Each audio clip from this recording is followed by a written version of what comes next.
Oh, we hot girl. Oh! That You just just happened. you just knocked something down. Everything.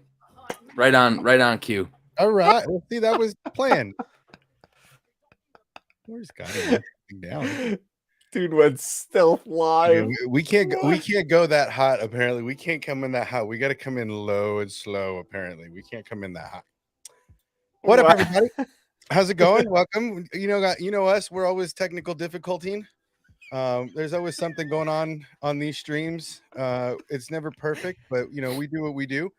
So yeah, let's chat a little bit. What's up? As always, the Matt Cave is here. Hawks knocked something down, so he'll be back in a hot minute. But yeah, we're gonna talk. We're stealing some time tonight. It's Monday. We don't usually jump on this early on a Monday, or if we jump on a Monday. So yeah, we're getting in this, and there's some interesting stuff going on in the casting department of everybody's anticipated show later this year, the AHSOKA Tano show. So directed and written and all fun stuff by Dave Filoni. So we're going to talk about that. We're going to get into that. There's some fun casting I didn't know, and I'm curious as to what character this is going to play, being as some things we saw in Rebels may not timeline wise. This may be part of those flashbacks. Ooh, so yeah. See, I haven't heard what you heard, so I'm going to be learning this for the first time tonight. So you're going to get my fresh take, my friend. Yeah. There's been some casting updates. I mean, as we already know, obviously Rosario Dawson is leading lady in this show. She is the modern day current timeline of Mandalorian post Empire. She is our AHSOKA Tano, our live action AHSOKA Tano, and we also have a new live action young AHSOKA Tano that has been announced. Her name is Savannah, I believe, if I'm not mistaken. Here, I'm going to look it up. It's Savannah Stein, I believe is the name. I don't know. I'm awful with names.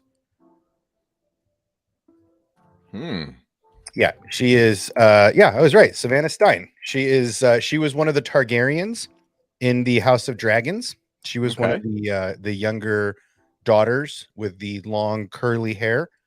So she's been in something recent, which is great because everybody knows her name. She's got a good following with House of Dragon because that show was just fire. I still have to watch it. Oh my god, dude. Bro, I will be checking it out though. That's one of my binge watch list items. It's really a great show. People were skeptical. How do you follow something that did so well like Game of Thrones, and they came out and knocked it out of the park? But as far as what we have going on, this Ahsoka show is packed with big names. Obviously Hayden is the one of the largest names that's going to be featured in this show, but obviously we know who he's playing, so that's no big surprise. That's a no-brainer. But there's a lot of big names. There's some faces that I didn't expect to see, and I'm very curious to see who plays who in this, not talked about, because this is a cast member that I hadn't really heard a lot about being on the show, and then I started looking up and doing a little research. Hey, you're back again. That was live, wasn't it? Oh yeah, that was like right at the beginning. It may have just missed it, but I don't know. I can cut it during the edit if you want. What's that place we used to go to with all the shit all over the walls? Oh, Shenanigans. Someone says Shenanigans one more time. Say Shenanigans one more time. I got too much shit, bro. That's what it comes down to, ultimately. My bad, chat. How's it going? What's up? Say Shenanigans one more time. Everything's fine here. We're fine. We're fine. We're all fine. How are you? Everything's fine. So we were talking about just, giving you some time to catch up. We were just talking about Ahsoka casting. We're going to kind of try to stay on that topic tonight. Hell yeah. As much as possible, because I feel like not only is Ahsoka trending right now on Twitter, which I forgot to do. So I'm gonna actually shill myself around real quick. There you go. Shill So away, you my guys, friend. talk for a minute. Of course. You guys talk for See, just. I got to. I'm curious about a possibility here, since we have a young AHSOKA coming into the show. Could her voice be dubbed? I think that would be really cool, and I also think it would be a missed opportunity if they didn't, because I feel like a lot of productions have done this in the past. Maybe not a lot, but I know they have definitely dubbed actors' voices. Yeah, I think that would be phenomenal. Have this, great young actress doing whatever she's going to do in this role, whether there's some action scenes or not, but have Ashley dub the voice. I think that would be amazing. Hell yeah. Well, and here's my question. I mean, I don't know if they're going to bring in Ashley to do any voice acting. It would be really cool if they did. If this actress has the chops to be able to, obviously Ashley would have to be the one in the studio doing the work, right? Yeah. Matching voice up to Savannah's dialogue, so to speak. So it would be interesting to see, how's the voice going to turn out? I agree. I'm very interested. How's the voice going to turn out? Because we talked to Ashley at Celebration and she asked her outright, like, are you going to do any more? And she's like, oh, I don't know. We might be done, blah, blah, blah. So, they're all real cool. Yeah. We've heard that before in the form of Ewan McGregor for like 7 years. Yeah. And so glad I don't have to lie anymore.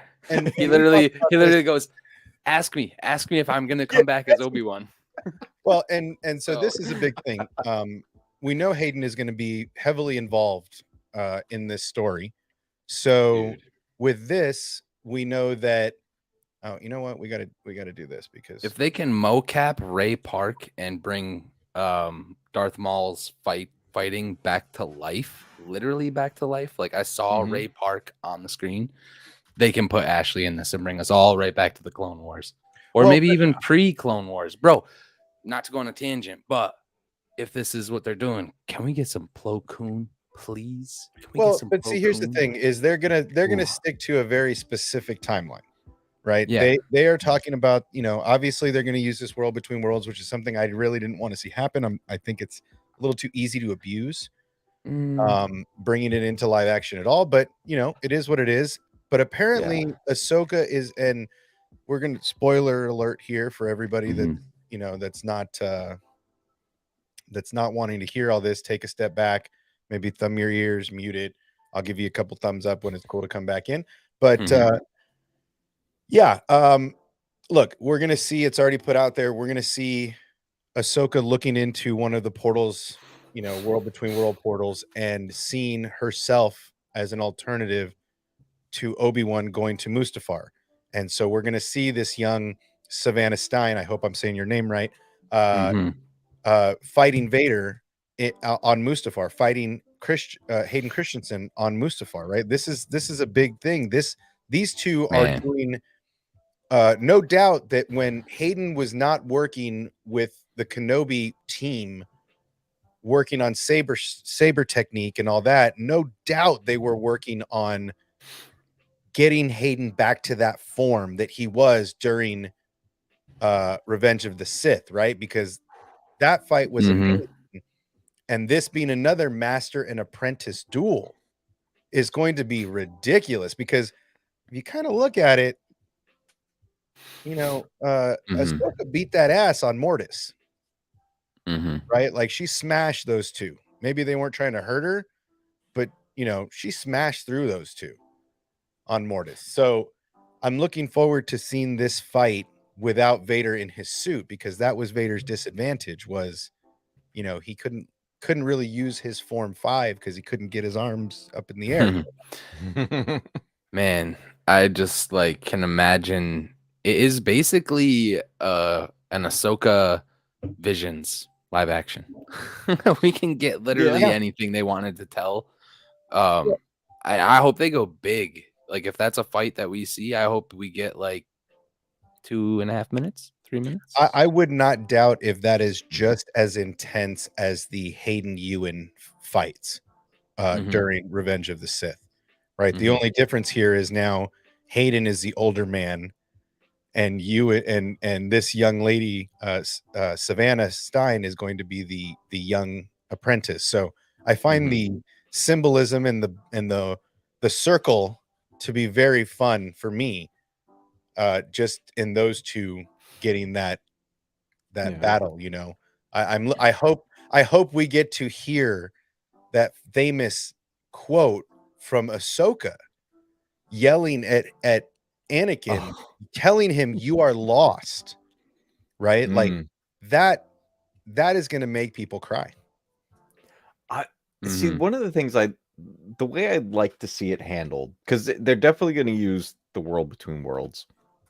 The way I would like to see it handled is that it's not about changing anything. I want this to be like a physical representation of Force visions, like Luke's experience in the cave and things like that. Right. And for almost like this to be the Wills showing Ahsoka why she's on the path that she's on, because she questions herself. She's much like Anakin, questioning whether or not they're making the right choices. Am I doing everything right? And I feel like if this is the Wills of the Force showing her, here's why you've made these choices, here's why you're on the right path, and show her these alternatives. Because we've seen plenty of Force visions where it's like, okay, that wasn't something that actually happened. Like, we see Rey versus Dark Rey, and we see all kinds of stuff that never happened. But and oh my god, if they even mention the Wills, I'll lose my mind. I think that's going to be fantastic if they bring him in. I think I agree with the track you're going on, but we forget where she's going to be. She's going to be on Malachor. So I don't think it will be Wills.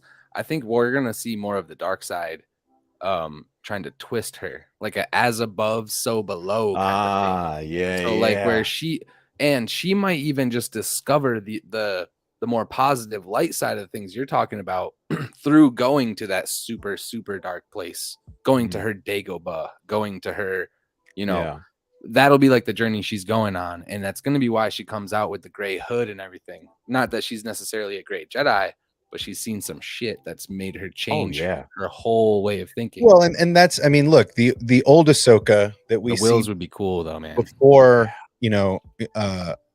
before she goes into the temple, let's say, before she goes into the temple, everything is a chance to not harm people, right?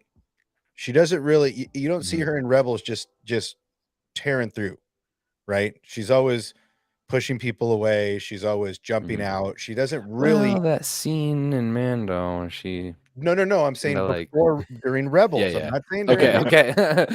Right? Be savage toward the end there. The Mando scene is after. Yeah. Right. The Mando scene is many years after. But you talk even during the siege, right? She is trying to capture Maul, but really there's a couple times she tries to take his head off, right? And it's very unlike her, even with the clones that are trying to kill her. She doesn't want to hurt anybody, right? It's not the Jedi way for her to hurt anybody. So it's difficult for her before the temple on Malachor. Now, after, I think she just realizes this is just the will of the Force. This is what we do. Life will circle back around and just starts thrashing through people. Well, she basically came to terms with no longer being a Jedi. Like, she understands that she does have a responsibility being powerful in the Force, and she can't go nuts. But at the same time, she's not restricting herself to just the Jedi ways, because for her, and we saw it in Clone Wars, the Jedi ways, they did her dirty. They that episode of her leaving the Order is still one of my favorite episodes of that entire series, and I think it packs in almost that might be one of the most emotional moments in the entire saga. I mean, and not just her choosing to leave, but seeing Anakin ready to break down. He's like, what do I got to do to make you stay? Like, he was desperate to not lose her, but it comes down to attachments and things like that. But Ahsoka starts to learn how to almost find a balance, not being a Jedi, you know, seeing different points of view. Well, and her time away from the Jedi on Coruscant was a really big part of growth for her. You start to see why she is the way she is, because, you know, she sees, wow, I've only been in the temple and treated to this life, and then she meets the sisters that everybody hates that are going to play an integral role in all of her future endeavors. You see her start to figure out that the Jedi are not as beloved as everybody thinks they are. Right. And she starts to realize that she doesn't need to follow one code. Right. Especially now that the order's gone. She's doing her. And I think that's a big part of what we're going to see with Savannah taking the role as the young Ahsoka. It's going to be really interesting because she's got the perfect facial, and we're going to start with those two, and then we're going to go into the surprise stuff later. But nice. I'm going to start with Savannah, right? And I'm going to share this screen for us. This is going to be the first I'm seeing this. I don't even know who this is. I'm excited. Yeah, I mean, really, it is a primo casting, in my opinion, right? So this is, and I'm gonna. Oh wow, I can already yeah, she's got like that rounder face. Oh wow, and I can already see it. And not only that, I'm gonna keep that over there, right? Okay. So and then I'm gonna, and the cartoon Ahsoka too has a very prominent chin structure, like you know what I mean, right compared to any other, like, the species. There's okay, this one is really good, right? Yeah, so that's a nice comparison shot. That's a great comparison. Yo, no shot. She played one of the this is actually not her. I was just screwing with you guys. That's not her. Oh, it's not her? Oh. No, that's not her. I was just that's the fan pick. She was in House of the Dragon. She was in House of the Dragon. So this is the picture. She was one of the Targaryens, and or Valerian. This is an awful picture comparison, but but let's get down into. No, I like the other one that you had up there though. Well, there's another one that I saw earlier that I was just like, this is the perfect, and I think it was a TikTok actually. If I'm not Reva up there. Yo, like, real talk though. Obi-Wan let her go. Obi-Wan let her go. Yeah. She could be out there, man. She'll be coming back, guaranteed. Oh yeah, 100,000%. Okay. Okay, here it is right here. Okay, so this is the one that I don't want to get in trouble for the music. So, but this is one that I saw earlier while I was doing some research, and if you look at this, are you gonna block me, TikTok? Oh, you filthy mother! Oh, denied. You guys are just leave it there. Denied. Mouse over it. There we go. Okay, so if you check out this.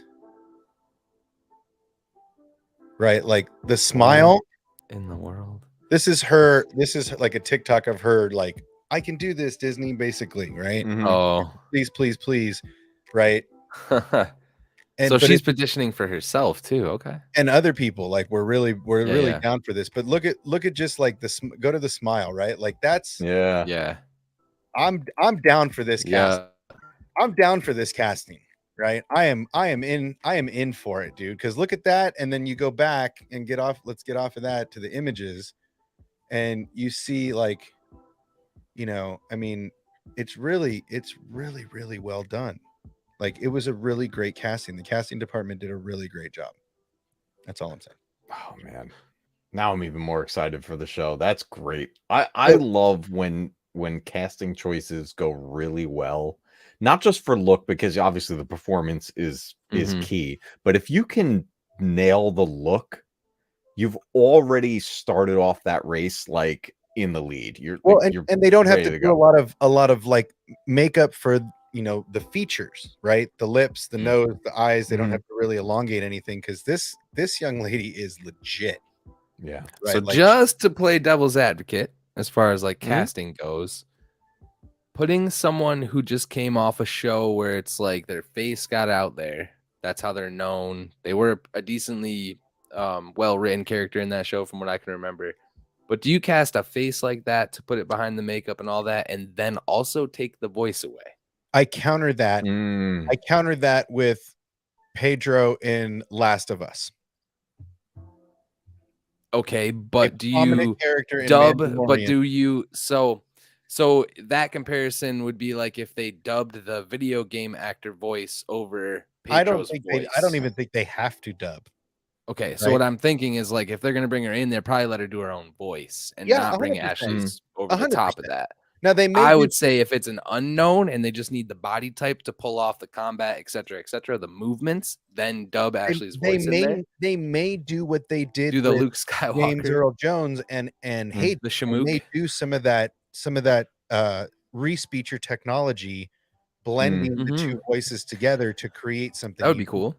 Right? Well, and even to that, if they don't do any dubbing or any alteration to her voice, she can do. I don't know what this girl sounds like. I haven't seen her in anything or heard her before, but Rosario Dawson doesn't necessarily sound like older Ahsoka.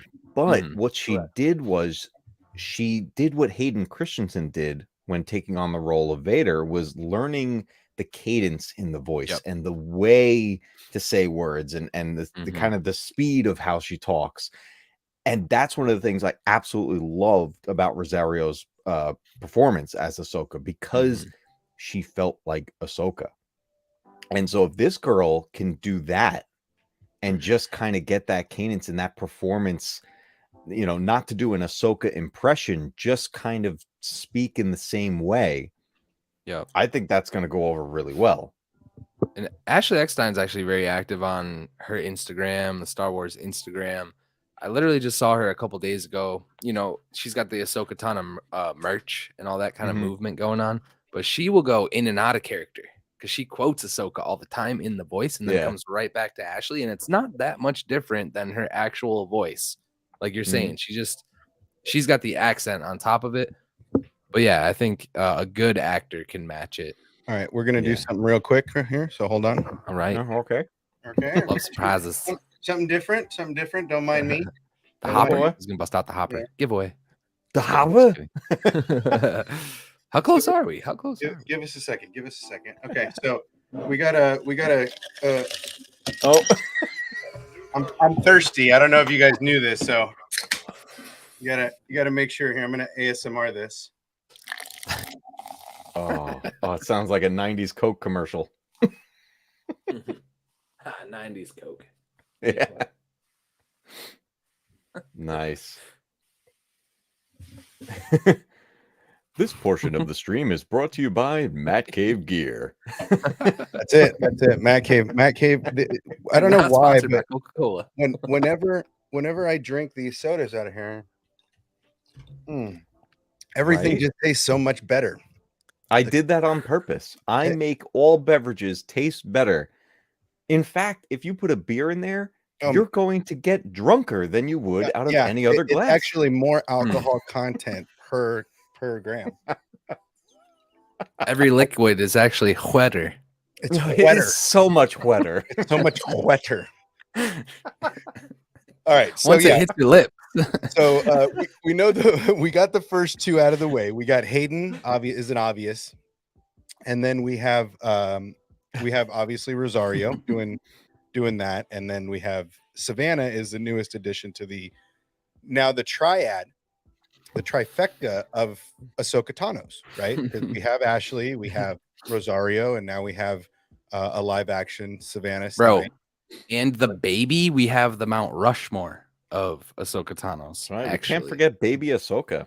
Hell no, with the she took on the saber tooth. Like, come on. So yes, we have our Ahsoka Tano's, and we have our Hayden and our Vader and our Anakin, which is a gimme.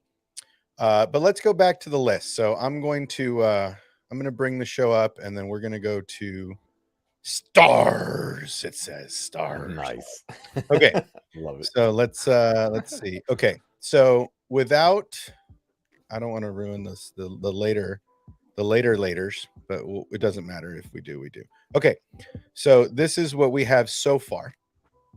I'm going to bring this for me over here so that I can see it. Okay, so we have the so fars, and the so fars are obvious. We went down the list. Rosario, we have Hayden, but now we have Mary Elizabeth Winstead. I hope I said that right again. I'm awful with names. This is our live action Harrison Dula. Okay. Oh, and this is just so you're aware, she was very fantastic in what is the name of them? It's going to show me here in a minute. But anyway, she's a fantastic actress. She's actually married to Ewan McGregor. So this is another power couple, but she's had an extensive career. You can get into what she's known for. Scott Pilgrim Against the World. She was Ramona. 10 Cloverfield she was Lane. in Death Proof. That's She was a in great Clover movie. Lane. She was in Die Hard. So she was in Sky High. She's been in. I mean, the list of Birds of Prey. She was damn, who was she in that? She was in Fargo. She's been in all kinds of stuff over the years, right? No so anyway, this is going to be our live action Harrison Dula. So they're going to tuck all that hair into a skull cap, and then they're going to give her some and she's going to be rocking some green skin. So she's going to be spending much time in the chair with obviously Rosario and Savannah. Hayden's got the best gig in this series. He's playing himself. So they just got to de-age him a little bit. Hopefully, and I'm going to say it again, and I hope that I don't get shit for it. Hey, de-age that beach. De-age that beach. Okay? That's all I'm saying. Give Hayden some legit de-aging, like you did Mark Hamill with Luke Skywalker. Give Anakin the right de-aging. That's all I'm saying. Bro, like you did Robert Downey Jr. Seriously. In the holograms. Let's get out of here. Forget about it. Like, we need some serious shamooking. Okay? Bro, are we going to get the boy? All right. I'm calling for shamooking. Okay? We need shamooking. I'm going to make a graphic that talks about shamooking.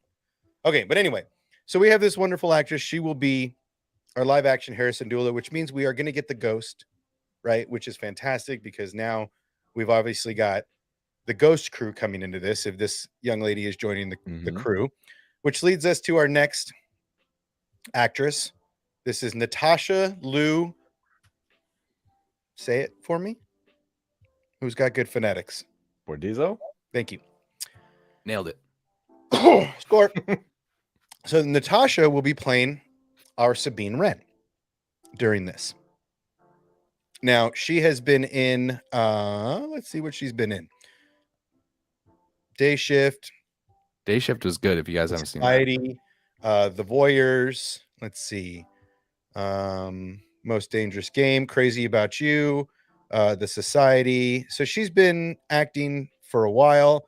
This is obviously probably her largest role to date, but again, she's got the right face for this. So I'm actually going to go back because we didn't do our comparison. She seemed really excited too when she came out at Celebration. She seemed really enthusiastic about getting the role, so that's awesome.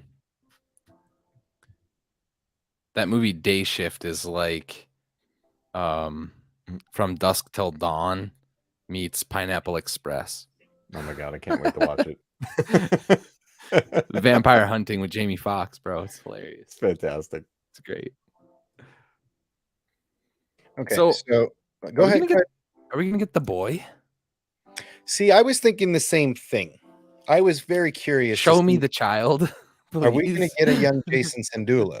Is my question. Hell yes, please. We need to. We need to continue his story. Could you imagine setting up all the young Avengers, bro? There's so many of them out there. Yeah. Okay. So this is the best. Let's see. Share this tab instead. This is the best I think that we're going to get because there's really no live action Harrison Dula. We saw somebody in the game. What is it? Squadrons, maybe? In Squadrons, that was basically the closest we've had. Yep. Yeah. So this is the best comparison. She's got, the thin face, you know, the eye set for it. So I could see this again. Stuff that mop in a skull cap, give her some headgear, and on our way, right? So again, I don't disagree with this casting. She is a fantastic actress. So, you know, and she's married to you, and so great pointers on Star Wars set. Yeah, there's for so sure. much. She's been connected to it for a long time now. Yeah. Okay. I think there's so much possibility with this series because of its ties to Rebels. I would lose my mind because I'm a huge fan of this character if we get some sort of Force ghost or vision of Kanan, because he's one of my favorite Jedi. That character just stole the show for me in Rebels. If we see him, even just something talking to Hera, oh my god, bro. And they already like. I hate the sequels have set a precedence, and then not for nothing. Every single voice we heard in that shit is a potential Force ghost, potentially eventually we heard Kanan showing up, right? So we heard him. We heard a lot of people. I Mhm. definitely think at some point he would try to connect with Ahsoka. It's very possible. Ezra, like she's gonna find Ezra, right? Exactly. I think my God, Ezra could you would imagine? I actually think Ezra would be most possible. Yeah, I'd put him the highest, I think. So this is Sabine Wren. Mhm. This is Natasha. This is and there is a picture. I actually have a picture that I saved on my phone that I'm gonna put up on the stream. But yeah, they've already shot with her, and they've done that scene on the wall, right? That last scene in Rebels. So I am going to get in the Discord, and I'm going to join in this phone. But yes, this is I think this is a great casting. Yeah. I'm excited about every single one of these people. Okay, let's see. But do we get still waiting on Ezra, right? We're still waiting on a confirmation for Ezra. No, I thought we're we not. were confirmed. We're gonna get into that. I saw a name on there. But Stick around, everybody. We're gonna get into that in a few minutes. We're gonna stay on this for just a second while I send this picture to my computador from my phone. But yeah, this Ezra's been confirmed. There's also additional cast members that I was unaware of that have been cast, and one of them I'm really, really curious. He's 6'5". If they're going to use this character as the same character that they voiced in Rebels. Ooh. So sneak peek there, yeah. I'm waiting for some super tall dude because it's got to be Zeb. Oh my god, we need a live action Zeb. If he's over 6'4", he's Zeb. Well, yeah. I mean, he did go back with his family to what was that planet? Something with an L. Larasat. Yeah. Yeah. And the other homie too, the guy that defected. Didn't he go back there with him? Callus. Yes. Yeah, him and Callus both go. And Callus went to Larasat. Amazing story arc, by the way. Callus was a great character. Hell yeah. Yeah, yes, amazing. He is what Hux should have been. let me just leave. I'll leave that out there because I am a shell for Hux, man. Well, I mean, that's the thing is that they cast, the story. Spy. Yeah. They could have done so much more. They could have done so much more. Yeah. It was a little disappointing. Where did this picture go? I could have swore I. And then Ant-Man stole the line. I don't need Kylo Ren to win. I just need him to lose. Ant-Man says that same shit. He's like, I don't need to win. We both just have to lose. I was like, that Leonardo DiCaprio meme where he's like pointing at the TV. I love that meme. Well, that was me when you said that. I was like, yo, wait, I've heard that before somewhere. We've done this before. Yeah. But yes, that's Marvel getting revenge because Star Wars stole the I am all the, yes. I am Iron Man. They went with I'm Yeah. Thieves. Oh, there it is. Okay. It's all the same umbrella. Mouse just keeps recycling it all to us. We don't even know. Well, okay. So here it comes. Oh, Sheev's got some info. I wonder if that's true. Oh, that would be phenomenal. That'd be awesome. We're gonna pull him in here in just a minute. But I wanted to pull this up first. Giggity. And I'm gonna bring it over. Giggity. All right. So we're gonna share a different screen. I've been looking for this one for a minute, so we're gonna share a different screen. All right. So here it is. No, that's not it. Hold on. It's the same one. It's the same one. Okay, where is it? URA image. A window. There we go. There it is. Whoop! There it is. Oh, So she's already. I remember this. I remember She's this already. image. They've already shown this. They've already done this. It's in the can. This is that celebration, right?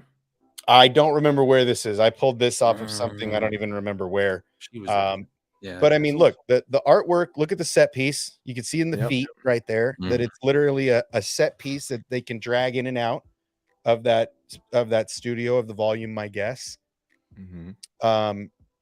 It's a shit spot on bullseye of a duplication.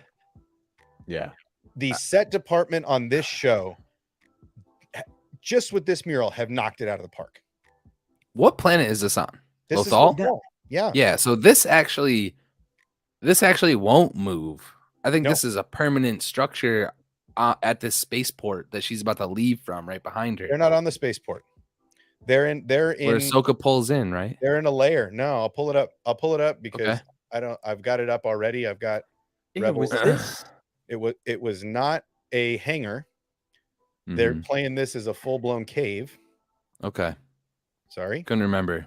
So is this what we're looking at is an on-set image, or is this? This is an on-set image from what I because I'm seeing like it up on the pedestals and everything like that. I'm like, is this like Thrawn had this ripped out and it's part of his collection now? Nope.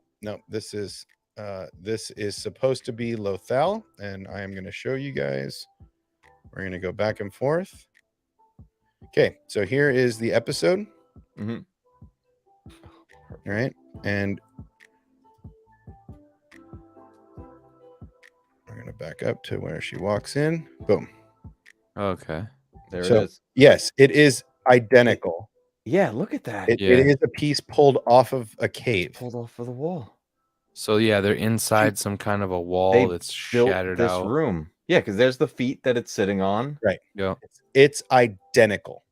Oh my god. Right. So hold on. I'm gonna go over to the other piece. And I mean it's awesome. Yeah, so I wonder if that was painted on a wall, then moved to here in honor of or if she set that up and painted it there. Yeah.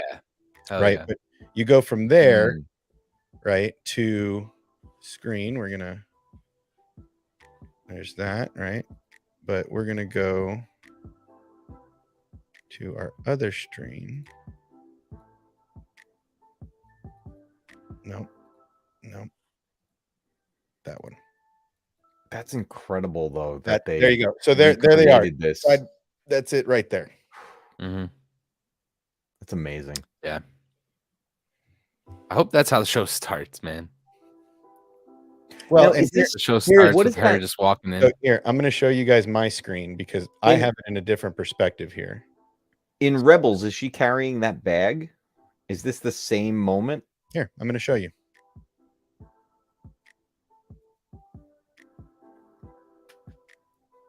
She is.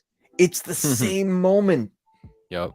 They're about Everything to leave. Is identical. They're about to leave to go start to find the only thing Ezra. that she is missing is the armaments on her boots. And this is probably a behind the scenes picture that we shouldn't even be seen. Yeah. Right? This is a behind the scenes picture that leaked or whatever. I don't even know where this came from. I just saw it and I had to add it. But look at it. Everything is from the pauldrons on her arm that are the same. The picture is identical. The only thing different is the boots. She's just missing the armaments on her boots. Identical. Identical.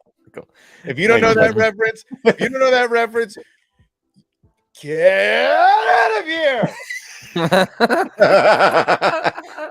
done with this guy. You don't know that reference. That is just awful. Are you telling me that your grits and the whole grit cooking community cook faster than everybody else's? You're telling me the laws of physics cease to exist on your stove? But yes, this is the moment, guys. This is what everybody is so excited about. This young lady has already shot these scenes. This is already in the can.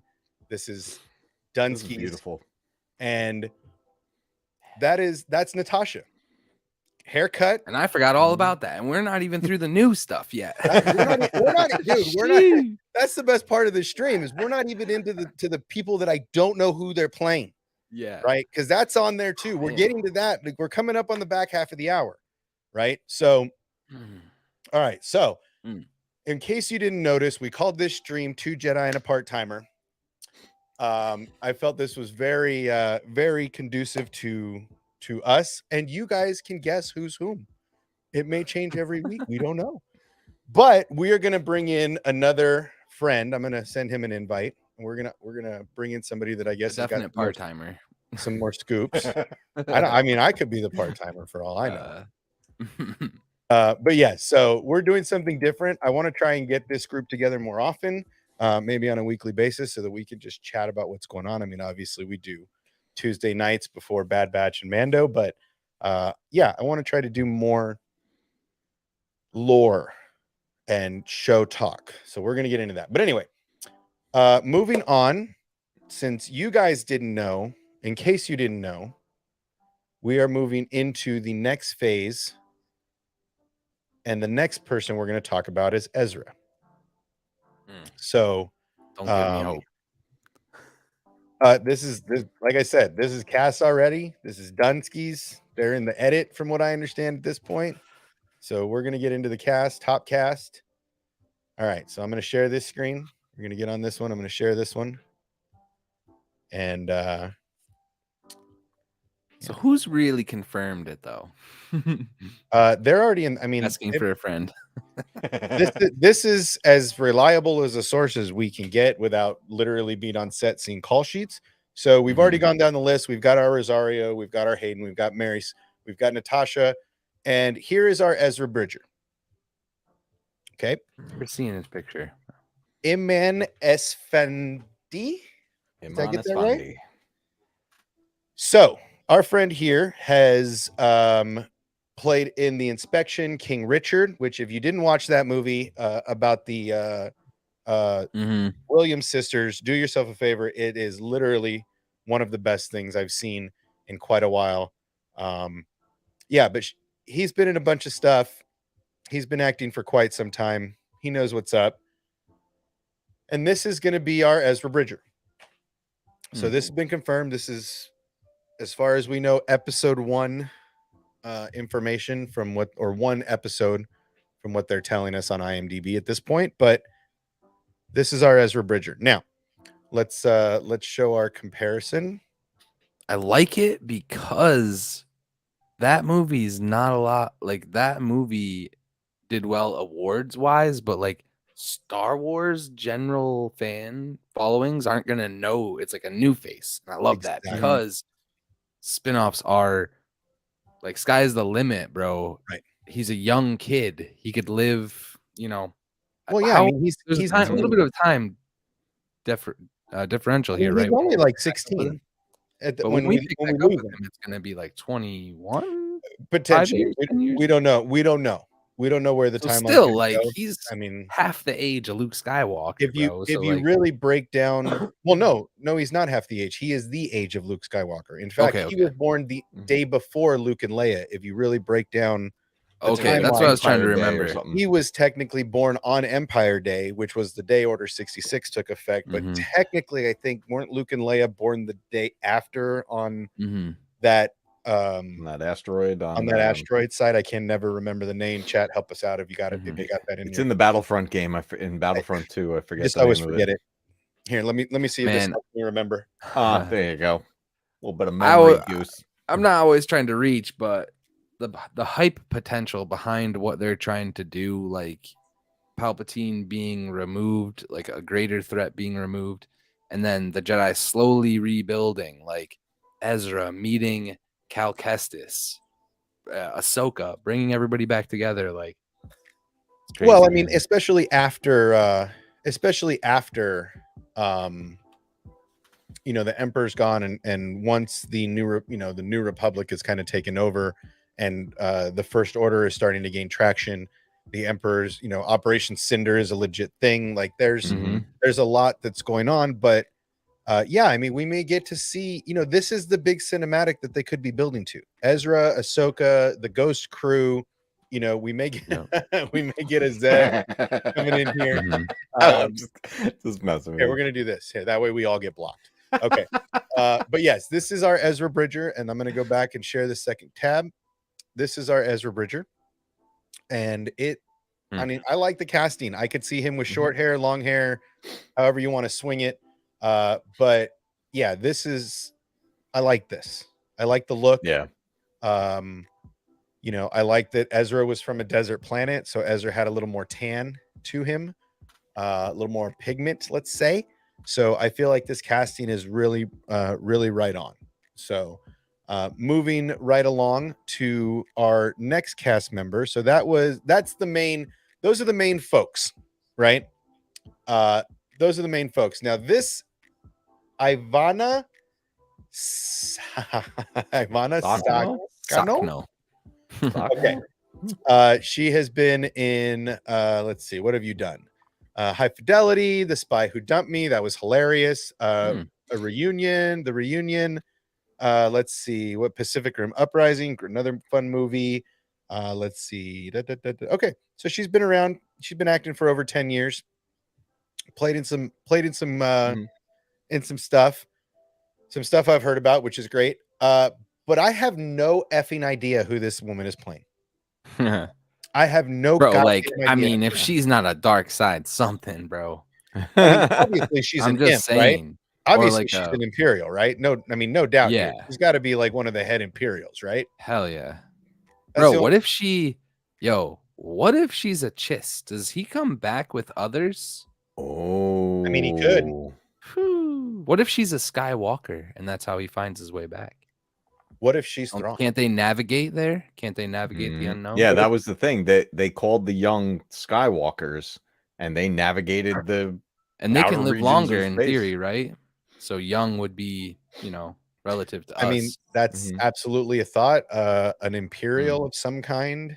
Old Sabersmith is thinking Inquisitor. Yeah. That's a fan. I mean, she could.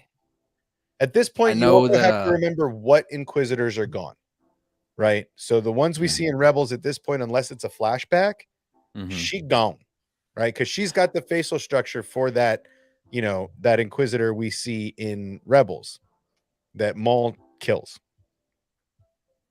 I know you're going to disagree with me on this. All after. I know you're going to disagree with me on this, but I think Dave Filoni's playing y'all with that cartoon shit, and that this could be an Inquisitor, the one that she takes the Kyber crystals from. I'm still holding out on that. I still don't. I know it was similar. Sixth brother? Oh, man. I'm talking about like the book that got maybe quote unquote brother. Yeah. They name it's a him. They name him Sixth Brother. Okay. Never mind. I'm still holding out on that though. I still want to see her. I still want to see her purify crystals. I mean, I'm hoping they show that scene. I feel like they missed an opportunity in Tales to just show that as a post-cred scene. You know, that would have been the ultimate post-cred scene for Tales. But I digress, and I get sad if I get into it. So, but no, this is not Sabine. Sabine has already been authenticated to be Natasha. Can't remember her last name to save my life. So, this seems more like you said, an Inquisitor, perhaps unknown, an Imperial, but this is an unknown. This is the unknown that I was very, very like. Could this be a Mandalorian? You know, if she's going to be around Sabine, does Sabine have other Mandalorians around? Much like are night owls, travel in packs at this point. So there's a lot of opportunity there. We're not sure about all that, so we'll see. She gives they really don't give us. Sorry, go ahead. No, I was just reading the chat. So yeah, so that's they don't really even give us a time frame of this show where it's really going to land. We're not sure. So this I think it's going to jump a little bit. This is the name. In the last 10 minutes before I open it up to the subscribers and anybody that wants to jump in and chat for a minute, this is the one that has me the most surprised. This is Ray Stevenson, everybody. And if you don't know, if you don't look at the credit lists or don't watch and pay attention, this, my friends, is the original voice from the Clone Wars of Gar Saxon. Wow. And dude, he actually has the look too. Well, they did a lot with they his modeled creation. after him. That's what I'm saying, right? So did they kill him? He's supposed to be dead. Now, we never saw an official like him on the stretcher. We don't know how well that Imperial garbage armor for the Mandalorians is, because Palpatine didn't want them in Beskar. So they were in that Imperial crap. But could we see Gar Saxon coming back? Because we didn't get him to see him die. What happens at the end of that battle, Sabine bests him, takes the Darksaber from him, lets him keep his life, much like Din Djarin, walks away, and he goes to shoot her in the back, and Ursa Wren, her mother, shoots Gar Saxon in the chest, and he falls down. But we don't know if he died. See, we don't know how good that armor is. We don't know if, what's what. Yeah, bro. Come on. Wow. Come on. But Hype. This is the original voice actor for Gar Saxon in Rebels and the Clone Wars arcs. So this guy has done Gar Saxon the whole run through now. Could this be a Gar Saxon revival in live action as an older Gar Saxon? That would be think so. Dope. Grizzled, scarred up. Yes. Grizzled, scarred up. Somehow Gar Saxon survived. Yes. I mean, it's Sith magic. Secrets only the Sith know. Beskar. I was trying to think of Creed. Creed's only the Mandalorian know. So yeah, we don't. Before we get too far, honorable mention, because I think we overlooked the last actress, Barriss Offee. Oh, shout out to Donna, because I've thought that since I saw that chick's picture. I'm gonna back up. I can't believe that we skipped over it. I can't believe we skipped over that. Because that's a very good call. That is a fantastic pull, chat. I would be down with that. You know what? I'm gonna stop the music. You're gonna get one of those, and you're gonna get these. That's what you deserve, right? That's what you deserve. Good job, chat. Because that is some grade A detective work right there. We ain't seen her in a minute. We haven't seen Barriss. This could be an awesome cameo appearance from a Darksider that was right and shouldn't have been imprisoned and could be all pissed off about everything. That could be a good pull. Yes, sir. And she saves Grogu. Stop it.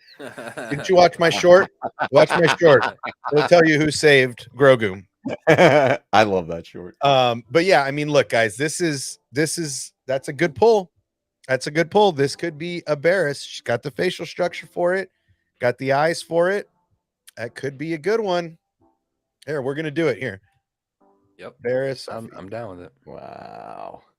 See, this is why I love the lead up to anything Star Wars. It's this time. It's the theorizing. It's the speculation nation, baby. It's so much fun, dude. Okay, there you go. Here's a whole bunch of Barriss images down here. Here's a good one right here. This is probably the best one. She's got the blue eyes. I mean, even the Wikipedia live action up top of the race. So right there, or that whatever the race is. Here, I'm going to share this tab. There's a close up, and then we jump over to this. I mean, that's a pretty.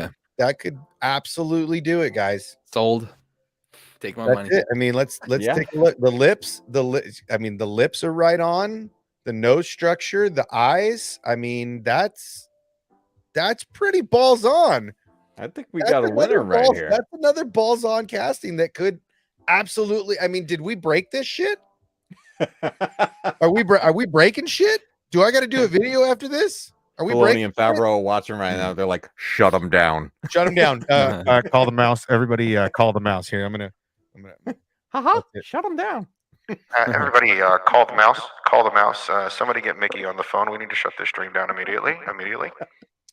Yeah, I don't know. They, you know, it's their fault. They're casting all these actors and actresses with chin structures that are just too identical to the cartoon. How obviously, because everybody complains so much about the Grand Inquisitor not being elongated enough. They're like, all right, listen, that's it. We need cartoon-shaped faces from here on out.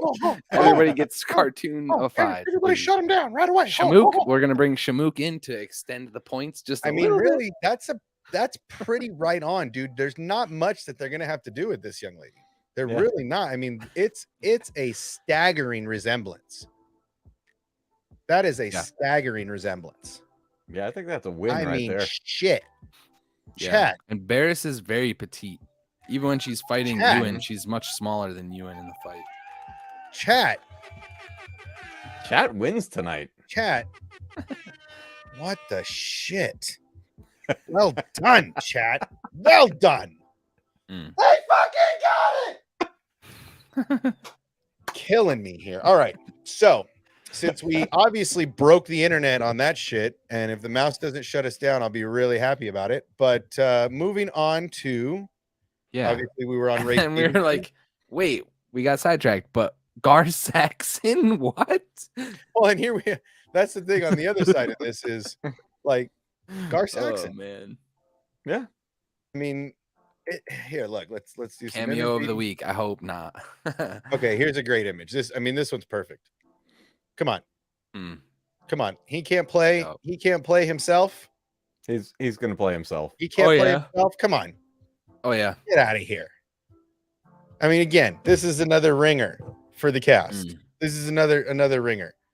I can't even. Yeah, what would be the point of like what would be the point of casting this guy?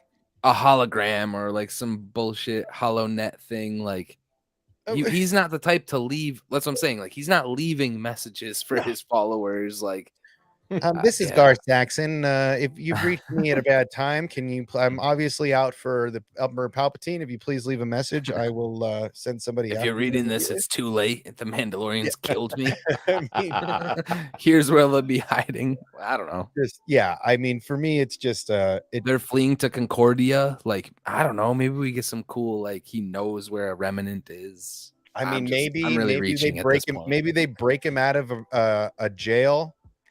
Right? Maybe they break him out of a Republic jail and he knows where a whole, fleet of ships and armament for them is. Like, I'm down for that.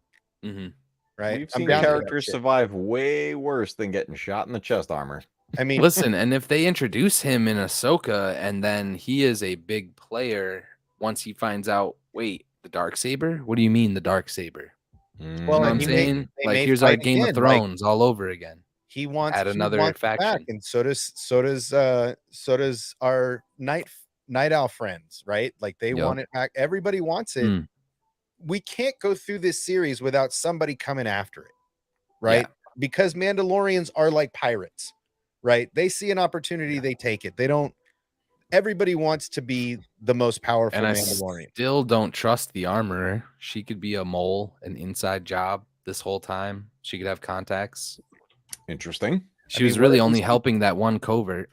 All right. Here's a hot take. What if Gar Saxon gets introduced in season 3 of Mandalorian because he's being held by obviously the old Mandalorian guard with Bo-Katan. What if Bo-Katan still has him imprisoned from the old days? And what if this whole time the armor really has been Rook cast, like a lot of people have thought, because she was right there with Saxon, bro. Like it's right in front of us. The potential. Because we got the other guy that was with the armor was a Vizsla, right? I believe that's what her name was. That's Paz. That's Paz Vizsla. Yep. They're just they're just setting all the pawns out onto the table for us. We don't even see it coming yet. See, and here, and that, I mean, Maximus is right. I mean, it could be, and it could be her. The Armorer and Paz right? Well, breaking that was out. her name, right? I gotta. Who, the Armorer? Yeah, you're right. Shiva's on this too. I think Shiva actually subscribes to this theory. Well, I sent him an invite. If he wants be to able come to tell us he wants to himself, come in and play. I sent him an invite. But yeah, I mean, this is all. Yeah, it's all this casting is huge, man. All this casting is big stuff. Oh, because you should have put this picture. Well, share it, sucker. Oh yeah, hold on, I got one for you. Because I think this is who they both are. Yeah, I mean, look, everybody, Gar in jail still for his crimes against Mandalore would absolutely track, right? Sabine beat that ass. They put him in jail, and who better to put him in jail than the new leader that is Bo-Katan, right? I mean, it just tracks. Yeah, I mean, there you go, right there. So Armor on the right. Okay, but could the mask off. Here's another take. Could Ivana play Rokast and be the Armor? They but they would have to man, that's right. They would have to unmask. She would have to be defeated. You know who that actress is, though. She would have to be defeated in battle. Mm-hmm. To see, I mean, look at who that actress is, right? Maybe why she's so big on not removing your helmet, because she doesn't want to reveal who she is, right? So this young lady could be Rokast for all we know. And it is who voiced. All right, now I gotta look up who voiced. So look, it's Emily Swallow that plays her, right? The Armor voice. Yes. Am I getting that? Yes. Never know. But I mean, look, there's so much room right now for the cast. Looks amazing. Emily Swallow. Yeah. Giggity.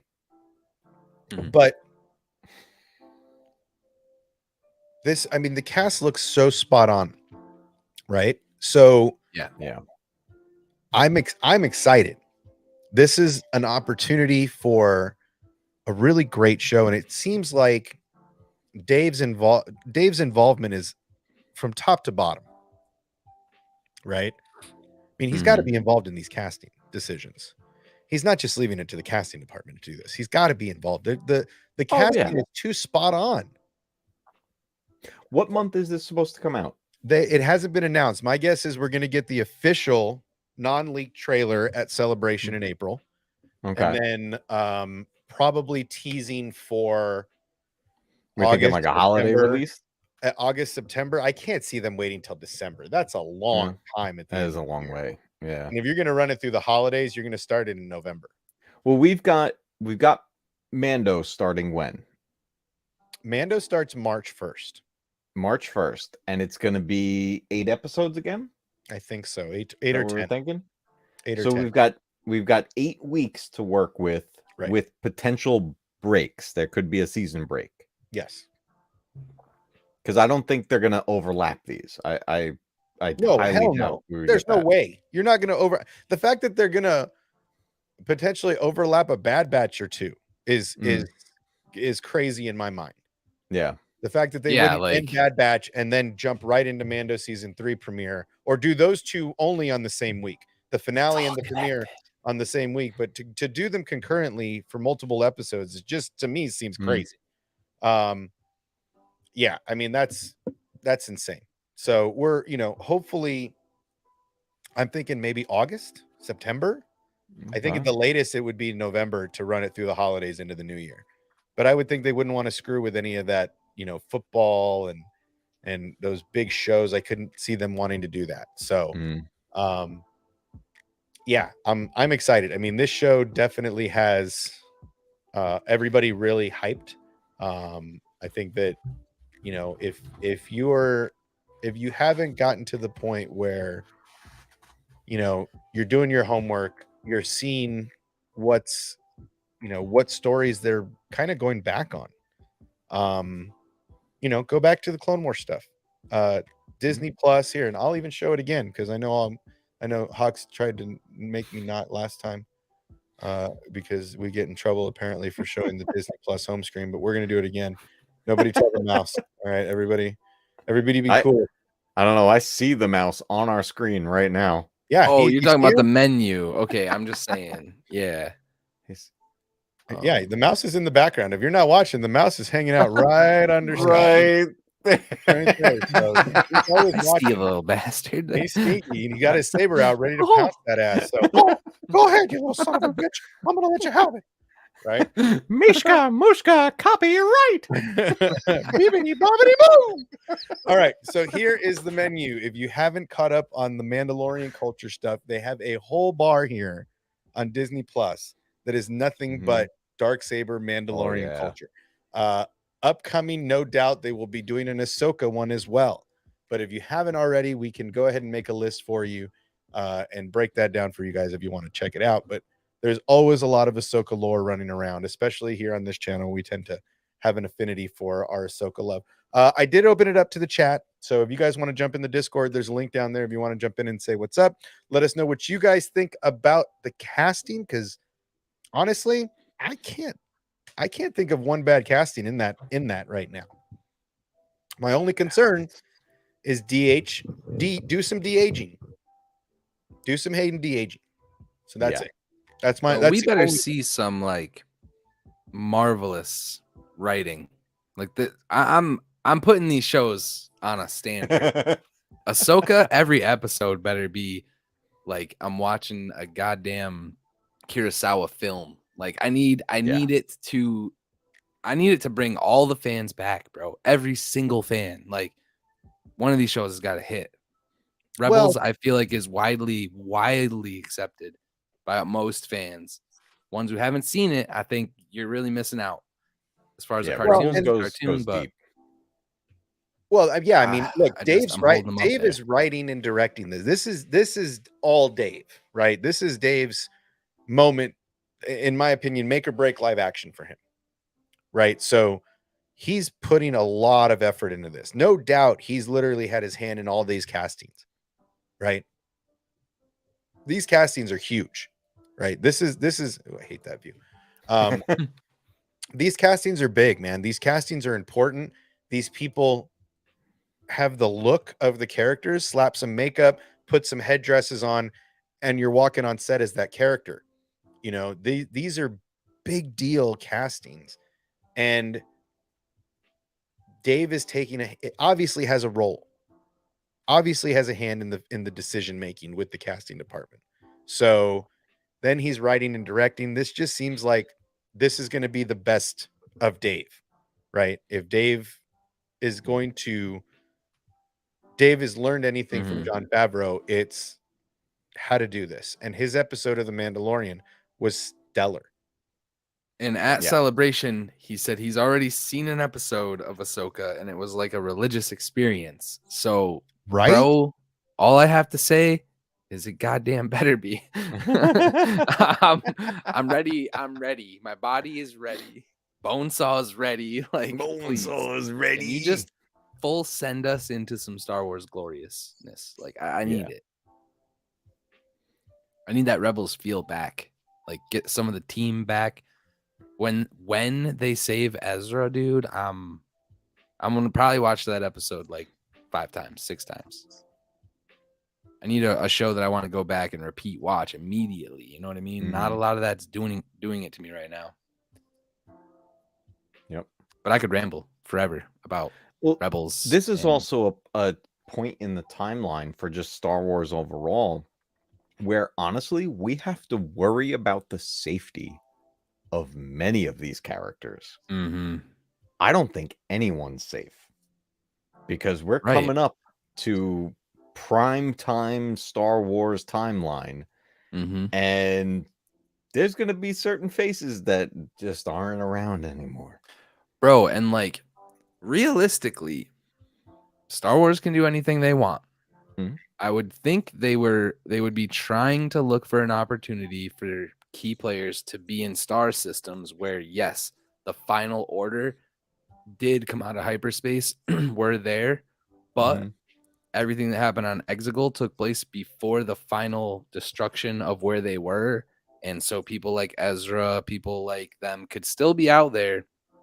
I don't think we heard Ezra's voice in the end talking to Rey. No, we have heard, to look at the subtitles. Yeah, I gotta check the subtitles again. I don't remember Ezra being there. This isn't thought of in that. You know what I mean? Yeah. So like these two dudes can so still many. surpass. They can still surpass the sequels. The Ghost is one of the ships that shows up at the end of episode 9. Who's flying it though? Is it still Hera? Thing. Is it gotta be? I think. Is it or Jason? himself? Could be Jason. Mm-hmm. Could be. I mean, yeah.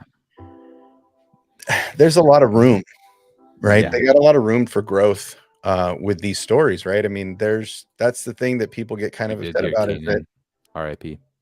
I mean, yeah, I mean, there's potential for Luke's temple to have Jason Syndulla there. Listen, Quinlan Voss has still not been seen dead anywhere. I mean, although the book, right? I'm sorry, there is a book, right, with him and Asajj. Don't neither of them make it out of that book? Lost Stars or something. I'm not really the literature. It's a really good book. I haven't read it either. I know pretty much everything there is to know about it, but yeah, there's a book with Quinlan Voss and Asajj Ventress. It's really good. Yeah, I'm not too sure, to be honest. I haven't really read a lot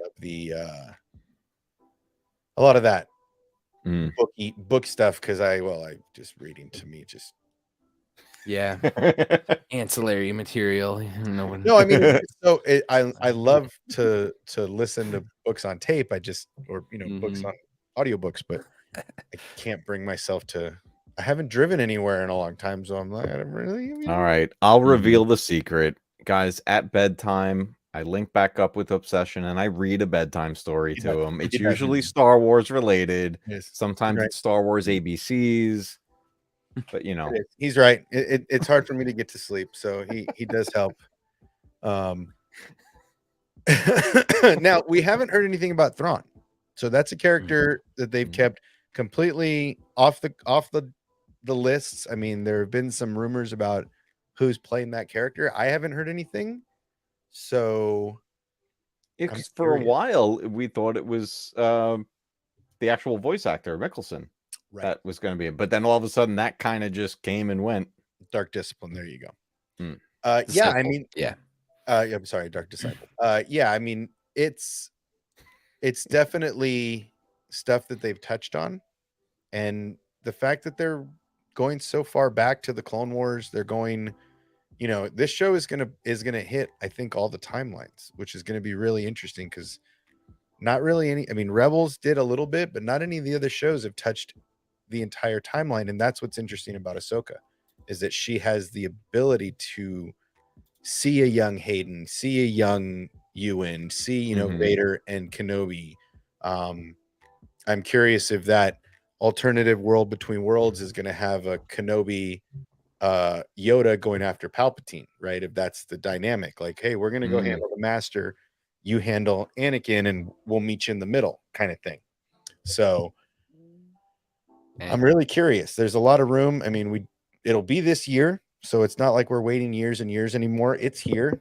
And now they're just about finishing that story and getting it on the cutting room floor, and then giving us, obviously, a trailer is going to come out in April.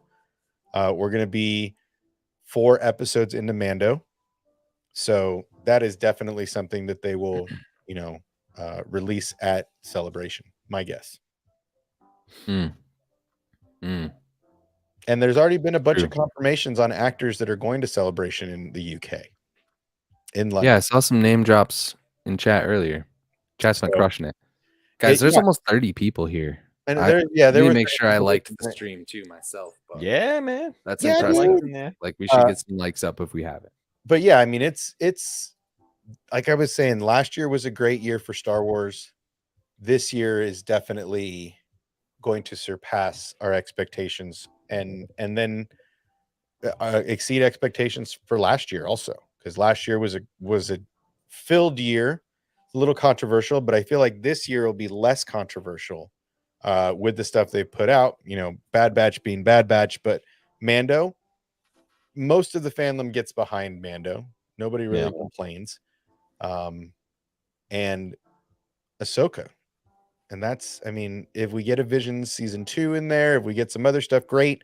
But ultimately, I mean, the stuff we're getting is going to be fantastic. Yeah, I think we're in a good zone of storytelling in Star Wars that most of the fandom can get behind, because it's not touching too closely to things that are just really held so close to everybody's heart. Like, it's, Right. stuff with Kenobi, stuff with Boba Fett, anything that somebody just didn't like is going to explode in that. But I think we're in a good zone here, because shows like Clone Wars and Rebels, they, I get it, animated stuff isn't for everyone. I totally understand that, but there's some amazing storytelling in there. And if you look around a little bit, even just around on YouTube, there's still tons of people who are diving into these shows for the first time and realizing what all the hype was about, and getting it, So this, with Ahsoka being so closely tied to those two series, I think they got a lot of room to play with here. And I was saying, while you were gone before Obsession, I was saying to Scotty, it was like, we're at a point right now where I don't think any of these characters are safe. I think the peril that's going to be in this is going to be real. Oh yeah, I totally agree. I think it's definitely a danger zone for everybody involved. So, I mean, not for nothing, I think it's a social media danger zone as well. I say that because, like, and this is probably gonna be a really terrible comparison, but I am Hawks Holocrons. Come subscribe for more awful takes.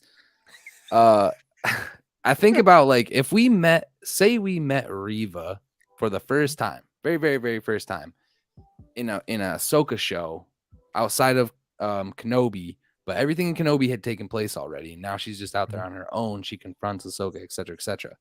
Would that introduction have been better than what we saw in Kenobi? So now, just keep that in mind. Try to track with me here. Yeah. We are going to meet, some fans are going to meet a live action Ezra Bridger for the first time ever. If that writing is not on par and they do not, like, gravitate toward this character in the same way they did when he was in Rebels, you're going to have a fan divide. You're going to have this weird conversation that always happens online where it's like, not my Ezra Bridger. What the hell's going on with this? Whatever. And then we're going to be the sweaty ass nerds in here. It's like, bro, it's been 10 years. He was out there alone with Thrawn. We have no idea what he's been through. Like, of course it changes him, but I'm just telling you, like, and Ezra is definitely, he's a character that's evolved. Oh yeah, 100%. Rebels was fantastic, and Ezra is a character that has evolved dramatically, much like Ahsoka. Think about Ahsoka in the beginning, right? Yeah, exactly. And that's what I'm saying. Like, it needs to be up here, man. Well, and I think it absolutely is. I mean, Dave is taking no chances, right? I mean, look at the casting alone.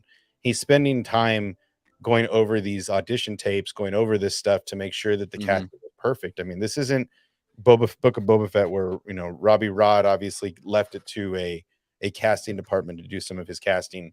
This isn't, Kenobi where Deborah Chow left some stuff on the table where they could have done better with Hayden. They could have done better with the Inquisitor, right? We've seen it in some of these fan takes that have done it. So I think this being Dave's show, Dave is going to take it seriously. I really think we will get a properly de-aged Hayden. If we see Ewan, a properly de-aged Ewan, and that could be really awesome, right? Because I think that he knows how important this show is, right? Because she is really the link in time between every time we've seen, right? Pre-Empire, our Galactic Republic, Empire, post-Empire. She's seen it all. She knows all of the big players, right? That's Hondo. I need that bro to come back. Here's what I gotta say about Hondo. Chat, couldn't help myself. Hondo is one of my favorite characters of all time.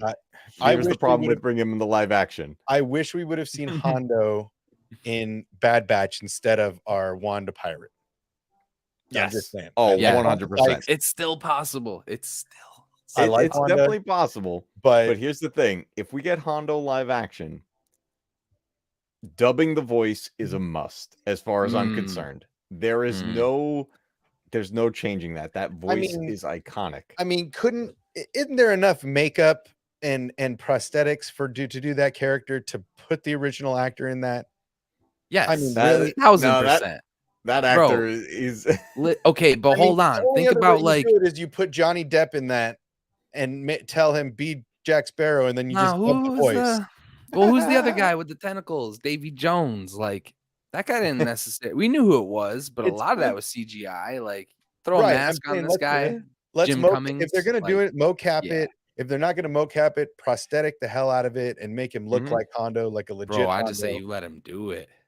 Hell yeah. The level of CG. Listen, now, if you're bringing goddamn Ray Stevenson and you don't want to put this dude in a mask, that's what I'm saying. Come on, like there's ways in here. Like there's ways to do it, man. Like I think it can be done. Let's get it done. You know, I think that if they're gonna bring Hondo in, put the man in a suit. Yeah, make him wear some stiletto shoes if he's got to, right? Just have him see Ezra again for the, he's always so excited to see Ezra. Ezra, my boy. Ezra, my boy. Yes, I would do anything for that boy. Yes, like his affection for the Jedi, like everything. And people don't remember those lines, but he said that shit, dude. He said that shit. I would do anything for that boy. I'm like, exactly. That's all you need to tell me, Hondo. Right? Welcome back, man. Like, we'll see you in a couple episodes. Hondo's retired on his, after having made all the money he'd ever wanted, and there comes Ahsoka, like, hey, I need your help, and he's like, oh, I'm retired. Look, I got everything I'd ever need. And then all of a sudden, he's like, we're going to get Ezra, and he's like, hold my beer. Yeah. Oh, money's on this already. You lied to me. Right. I'm so proud. you make me so proud. Right. I just, so I went shamelessly plugging. We're gonna stay on for a little while longer. I went shamelessly swimming because I saw Rosario Dawson post something within the last hour, and I'm like, hey, we're talking about Ahsoka. Come join us. Not like she's gonna, and I even put in there, feel free to go slumming and join us. So maybe she'll find it funny, but I doubt it. But yeah, I mean, we have a whole cast, Dan. It's up in there. We got a couple actors that aren't listed as what characters they're playing, but I think we've kind of cracked the code on a couple of those. If you want to come in, feel free. It's in the Discord. Sheev, I know you're grabbing a nibble, but feel free to join us as well. We're going to stay in for a little while longer, but yeah, look, it's the cast is thick. Oh yeah. Now I do want to cover a rumor, right? And I want to cover a rumor that I heard, and this is now we know that Ezra's been cast. Okay, we know that already. But there's an actor I'm watching a show right now. An actor I'm really, really fond of, right? I've watched this guy in this show for the last 4 seasons. We're finishing up the 5th season right now. And he makes me laugh. He's a fantastic actor. Now, there was a big push for this guy to be Ezra Bridger. And the rumor is that he got cast as Ezra Bridger and turned it down. Now, I don't know how you get cast. And apparently he's a big Star Wars fan, and he's got very, very, very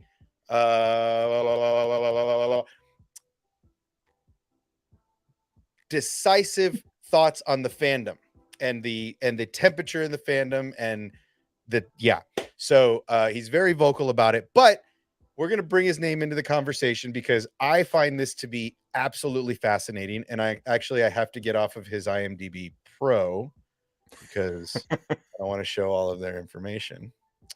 But doxing people as we go. Right. Dude, people be emailing the wrong people. All right. So here is show up at their door like Jane Silent Bob. Yeah. Did you write on January 20th? Did you write? I will punch him in the nose. Okay, so no, I knew you were gonna do that. I knew it was gonna be my boy Raul. Raul, say his last name for me so I don't phonetically fuck it up. Cooley. Okay, this guy is in iZombie. My girlfriend and I have been watching iZombie lately. If you don't know the show, it's a lot of fun. But the main actress actually plays in the Ghosts, the hit show that's on right now, and that show's fantastic. So the lead actress from iZombie plays the lead actress in Ghosts, but Raul here is fucking hilarious. He trolled everybody from the beginning, bro. And he trolled I the love him. entire internet, telling everybody that he was going to be Ezra Bridger. Bro, the first thing, you remember the first thing he tweeted? Please. First thing this guy says. Number one, before you start, his Twitter's gone. Yeah. His Twitter's gone. Yeah, he doesn't do it anymore. Gone. But he goes, getting into what do you say? Getting into orphan young Force user shape for no particular reason or something like that. Like described Ezra Bridger in one sentence. Now the rumor is, and this was this year that I heard this rumor. Rumor is he got the nod to be Ezra and turned it down so he could do another project. And I'm crazy. like, fuck you. Number one, if you're lying, I love you. Right? If you're lying, I love you even more than I do as an actor already. But if you're not lying, I don't know if I could meet you and not kick you in the nuts. Like, he turned it down, I think, because of the fans' reactions and how much drama it caused. He's just if you got it, bro. That's what he said. He was like, "Fuck that! Don't ask me about it. I don't wear my merch in public anymore." Bro. Hey, look at me! I paint Warhammer 40,000 figures in my basement. I have them all perfectly aligned. Bro. But no, word on the street is he got the role. Just to finish my tangent, I think he could be a part of Henry Cavill's Warhammer 40,000 project he's doing. This dude's obsessed with it as well. Nice. Again, I want him on the show. I want to interview him. I want him on the show. I got to know the truth. I got to know the truth. So funny too. Oh, you're hilarious, dude. He was in that other show. What was the Haunting show he was in? I watched that whole show. The Haunting on. Here's a Supergirl. The Haunting of Bly Manor, bro. Yep. He is so good in that. Dude, iZombie. Oh, so good. He is hilarious. He was also in the video game. He's no shit. He's the voice of Tobin? Yep, he's the voice of Tobin. Yep. No. I knew you would love that. He is also the voice of the Origin in Fortnite. That's why I saved this to the end, because I knew I was gonna blow your guys' mind holes tonight. He is a very avid gamer. He is very interested in Star Wars. He is a huge nerd like us. He's fucking hilarious. He's an amazing actor. I'm telling you, dude, if you haven't watched iZombie, he is a fucking amazing actor, and he's a great voice actor. The Book of Tobin, if you haven't watched us play Ghostbusters Spirits Unleashed, number one, you're missing out, because with the three of us, he was the voice of the Origin. He's the voice of the Origin in Fortnite. Oh my god! Oh man, that's wild. That is wild. Right? That's wild, right? And then you went into. I gotta watch iZombie. We gotta play some more Ghostbusters. I'm telling you, dude. He did a lot of cool shit. Scarecrow from the Harley Quinn cartoon. The Scarecrow, Supergirl. Oh, he was in Supergirl. Video game voicing too, Rage 2. Nice. Good on him, man. Good on him. Dodged the Star Wars bullet, in my opinion. Yeah, it could be the first of Star Wars, bro. It was a laser. Not everybody makes it out of there unscathed, you know? So yeah, I mean, he's had a really great career. He's fucking hilarious. I'm dying to get him on the show to talk Star Wars, because he goes on a tangent and is very vocally active about the toxicity in the fandom. And I would love to have him talk to me about what he thinks about the fandom. But I wanted to save him for close to the end, because he's amazing. He's been in so much stuff that we love and that's current in our current stuff we get into, games we play, shows we are into. Yeah, he's fantastic, dude. It's great. Dan's coming in, so we're gonna stick around for a bit. But yeah, man, that he was. It's fantastic. The fact that he plays Tobin, the fact that he plays the Origin, the fact that he's in all these shows. Yeah, it's just great. I'm absolutely. Oh shit, we got company. Hold on. Don't let him in yet. You're gonna let him in a second. Hold on. I gotta do it. Okay. Yeah, Oh, you let him in. Do your thing, man. You let him in after.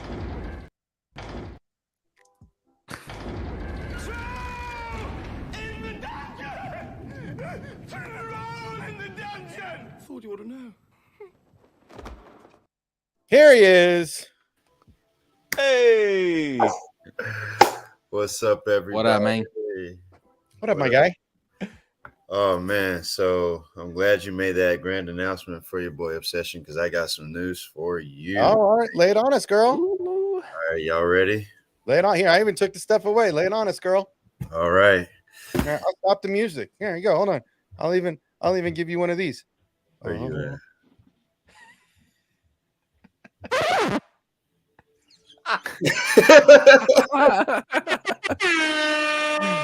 All right, what do you got for us?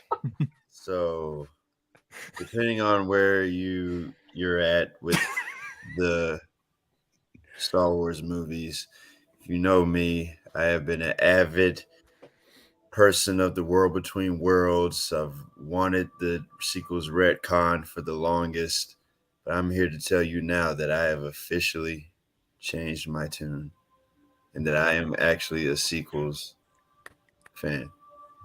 Oh. And if you do not mind, I would like to share why. Oh, and this is where he crushes all my hopes and dreams right here. You No, really had me in the first half, bro. You know, there's always You a had but. me. You had me at hello. Check yourself right now, Hoxie. Let me explain. Okay. What the reason is, Charles Soule's current comic run is doing what for the sequels. That stuff is doing exactly what the Clone Wars did for the prequels. Yes, it is. So, Thanks. I've actually, I took a chance to read them and check them out, and yeah, that's good shit. And it's basically another thing too. It gave me a different perspective. Like if you really think about it, that whole timeline happened in just one bad year. It was just one. Not even that. It was completely isolated from everything else. Like think of Rey being in Virginia while AHSOKA, Ezra Cal, they're all in New York. The action is in New York. The New Beyond is New York. That's where everybody is. Rey and them is in the back end dealing with Palpatine's leftover First Order, but that's not even You just like clean up. Yeah. Yeah. So, and that's like this is, what I'm saying. So, with that being said, man, I'm actually optimistic about the future, and I do think that everything that the Mandoverse is setting up now with the New Beyond, with the kids in a Skeleton Crew, and whatever else is set up for after the new Chosen Path. The path, that's the new thing too. Mm-hmm. There is so much shit we can get into tonight because of this newfound discovery, yo. I wish I found it sooner, but it was like I had to come out the dark to see the light, guys. And I'm glad. As you said that, my beard started standing up. I gotta fix this. What's up, man? What's Good up, to see you. Yeah. It's unfortunate that, the movie did a lot of things that were, absolutes. Like all the voices we heard, they're now cosmic force ghosts and not much we can do about it.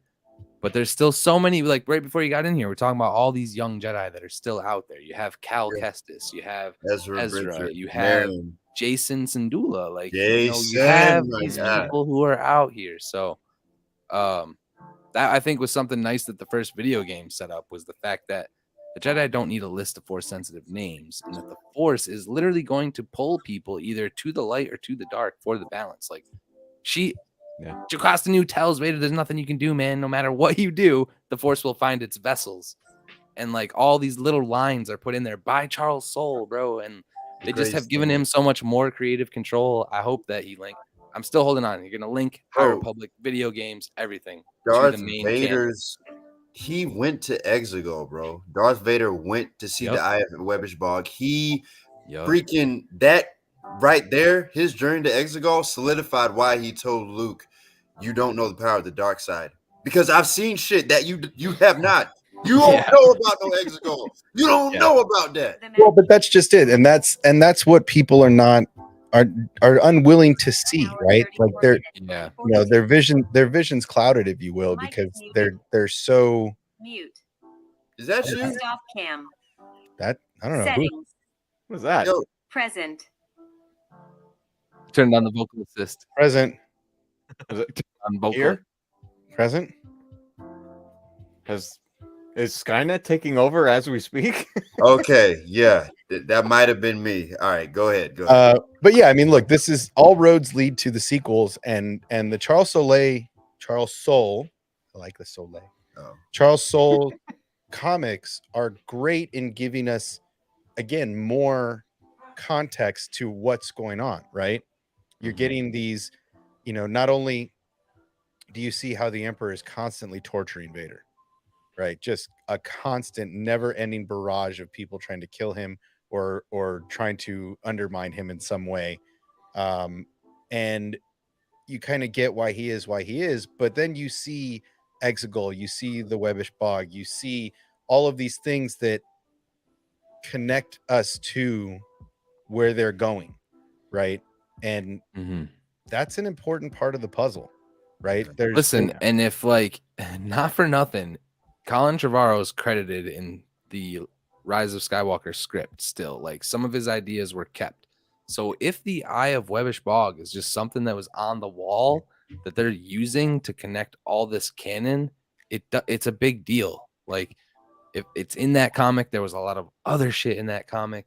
But the fact that Vader gives the Wayfinder to the Bog, that Kylo has to go get it from later, is very it's very deep, right? Like, he back from Exegol and he's like, okay, I'm gonna put this on my planet somewhere. It's not gonna be in my castle. It's not gonna be at the Emperor's disposal. Yep. This is mine, and I'm gonna give it to the only thing on the planet I can really know that is gonna try to keep it from people, right? Very few people know these secrets, and nobody's gonna come just talk to this thing, have a chat, right? Like, you're either coming to grab it and kill him, or you're not leaving alive, right? I mean, that's it, right? And people overlook the fact that, like, Mustafar had goddamn trees, and that's in a VR game, people. Like, Vader that Immortal story is told in a VR game, and they got growth coming back to Mustafar. And there's shit that we need to. But you don't want to say that level. The Ion engine, goddammit. The Sith. Well, but by the time, and the great thing is it holds the timeline, because if you look at Mustafar after Vader Immortal, there's trees starting to grow. The Ion engine has done its job. But in the book, Palpatine said that his people built the machine and brought it back. So if you want, you can bring back Maul. You can bring back Vader. The Ion engine is somewhere on Exegol waiting to be activated. Like, what I really want to get into is the concept of Tor Valum. But can the Ion engine be activated anywhere other than Mustafar? No, that they have not gotten into. Right? Like, is that a Mustafarian only item because of the connection to the planet and the whole sacrifice, right? Like, I'm very curious on that also. But I mean, look, all of these things are connecting, right? All this connective tissue that I've been talking about for the last 2 years, and everybody's been talking shit, saying that I'm wrong and I'm full of crap. But I mean, look, all of these things are connecting. We just saw it in Bad Batch, right? There's more coming. There's more connecting. There's more of this stuff and we're not even halfway through a season of Bad Batch, right? Like, this, we're getting so much out of these shows that are just adding context. People get upset. Like, you're changing. Hold on, I got to do it. You're changing my Star Wars. Right? And it's like, come on, just wait and try to put it in context, man. I'm not trying to bring anybody over to any side, this or that. You're free to dislike what you dislike. But I'm saying they're giving you all of this added context to make it make sense. Right? I gotta show chat the eye. Do Because it. if you guys have not seen this, It is actually a scene that they did not film because J.J. Abrams thought he could explain it quicker. They did have scenes for this. It was deleted, and Kylo Ren does meet this thing. But Disney has a plan now, right? I mean, before you show the bug, I mean, or you show it. It doesn't matter. No, bring it. Here, and we're gonna do this. It's amazing. Look at that beautiful. Oh, that thing is. I've got more too. But yeah, it's like a big pig / humanoid head with this creature on it. Pig spider. And bear man. Bear pig man. Here's Mustafar with the trees and everything. Like, who would you guys like to see voice this thing? Oh my God. Andy Serkis. Yeah, just let him do it. But yeah, this thing is in that comic. It's Sam in Witwer. This. No, we want Sam to come. We want Sam to do like legit shit. I Yeah, don't want his voice anymore. Look, I'm not saying that they. I know they didn't have a plan for the sequels. I understand that there was a lot of measuring contests going on, and they didn't really have a plan. But now there is a plan in action, right? Yep. There is a plan to get there because Dave and the team that is currently in place are playing connect the dots. They have the finished picture. They're drawing the dots that you connect to make the picture, right? So it's what they're doing right now with the comics. I think Charles Soule's comic run also leads us into Survivor potentially, right? This guy not only did the Vader comics, but he's also done the High Republic, and we see a lot connected.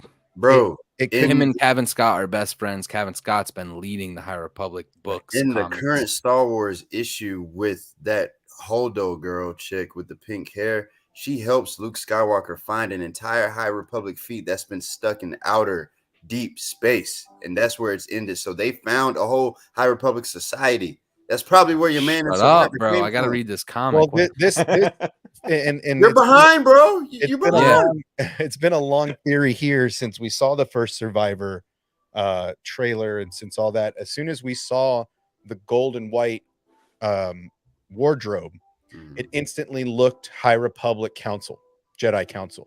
So that man was betrayed. So if Yoda, it's like Yoda being betrayed, or it's like Mace being betrayed by Yoda. The two members at the highest of the council, somebody betrayed the other for whatever reason, and that's what we're going to see in Survivor.